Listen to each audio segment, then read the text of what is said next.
କହିଲେ ବର୍ତ୍ତମାନ ବିଭିନ୍ନ ଉପକରଣ ବିଷୟରେ ଜାଣିବା। ଏଇଠି କ'ଣ ପିଲା ଜାଣିଛ କହିଲେ କ'ଣ? ଦା। ଏଥିରେ କ'ଣ କରାଯାଏ? ଧାନ କଟାଯାଏ, ଘାସ କଟାଯାଏ, ଏସବୁ କାମ କରାଯାଏ। ହଉ, ତାପରେ ଇଏ ପିଲେ ଜାଣିଛ ଗୋଟେ ଉପକରଣ ଆମର ଚାଷ କାମରେ ଲାଗେ। ଏଠି କ'ଣ? କୁଡ଼ି ବା ଖାଉଡ଼ା। କୁଡ଼ି ବା ଖାଉଡ଼ା କହନ୍ତି। କ'ଣ? କୁଡ଼ି ବା ଖାଉଡ଼ା। ହଉ, ଏଇଟା ଜାଣିଛ ଏଇଟା କ'ଣ?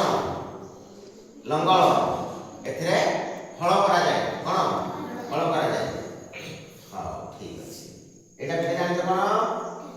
ଟାଙ୍ଗିଆ। ଏଥିରେ କ'ଣ କରାଯାଏ? କାଠ ହଣାଯାଏ।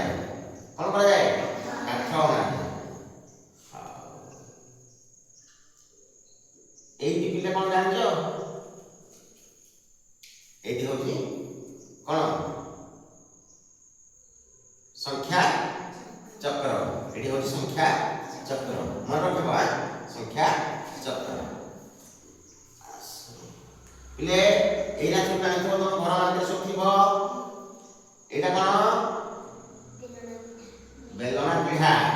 ଏଇଟା ହଉଛି ବେଲଣା ବାଡ଼ି। ଏଥିରେ କ'ଣ କରାଯାଏ? ରୁଟି କରାଯାଏ। କ'ଣ କରାଯାଏ? ରୁଟି କରାଯାଏ।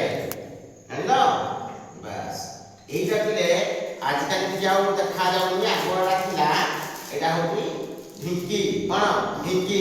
ଏଥିରେ ଧାନ କୁଟାଯାଏ। ଏଥିରେ ଧାନ କୁଟାଯାଏ। ମନେ ରଖିବ, ଧାନ କୁଟାଯାଏ। ଆଉ ଗୋଟେ ଜିନିଷ ଏଥିରେ ଦେଇଛି ପିଲେ, ଏଇଟା ହଉଛି କ'ଣ? ନିଶୁଣି ବା ସିଡ଼ି। ଏଥିରେ କ'ଣ କରାଯାଏ? ଏଥିରେ ଉପରକୁ ଚଢ଼ାଯାଏ। ଉପରକୁ ଚଢ଼ାଯାଏ। ଆଉ ପିଲେ ଦେଖିବ ଆଉ ଗୋଟେ ଜିନିଷ ତମର ଦେଇଛି। ଏଇଟା ପିଲେ କ'ଣ? ଡଙ୍ଗା। ଡଙ୍ଗାରେ କ'ଣ କରାଯାଏ? ଡଙ୍ଗା ପାଣିରେ ଡଙ୍ଗା ଭାସୁଥାଏ। ଆଉ ପାଣି ଏଇ ଡଙ୍ଗାରେ ବସି ଲୋକ ବି ନଦୀ ପାର ହୁଅନ୍ତି। କ'ଣ? ନଦୀ ପାର ହୁଅନ୍ତି। এইটা পিলে জানিছো ଗୋଟେ ଜିନିଷ କ'ଣ? ହାତୁଡ଼ି। ଏଥିରେ କ'ଣ କରାଯାଏ? କଣ୍ଟା ବାଡ଼ାଯାଏ। ଧର ଆମେ କାନ୍ଥରେ ଗୋଟେ କଣ୍ଟା କ'ଣ ବାଡ଼େଇଲେ ଏଥିରେ ଆମେ ବାଡ଼େଇବା। ଏଥିରେ କଣ୍ଟା ବାଡ଼ାଯାଏ। ଆଉ ପିଲେ ଆଉ ଗୋଟେ ଜିନିଷ ଅଛି ଏଥିରେ, ଏଇଟା ହେଉଛି ପଲଙ୍କ। ପଲଙ୍କରେ କ'ଣ କରନ୍ତି? ପଲଙ୍କରେ ଶୁଆଯାଏ। କ'ଣ? ଶୁଆଯାଏ। ହେଲା? ଆଉ ଗୋଟେ ଜିନିଷ ତମର ଦେଇଛି, ଏଇଟା ପିଲେ ଛୁରୀଟା। ଏଥିରେ କ'ଣ କରାଯାଏ? ରୋଷେଇ ଘରେ ଏଥିରେ ପରିବା କଟାଯାଏ। କ'ଣ କରାଯାଏ? ପରିବା କଟାଯାଏ। ସବୁ ଜାଣିଲ ତ? ହଉ, ଠିକ ଅଛି। ଆଉ କ'ଣ ରହିଲା?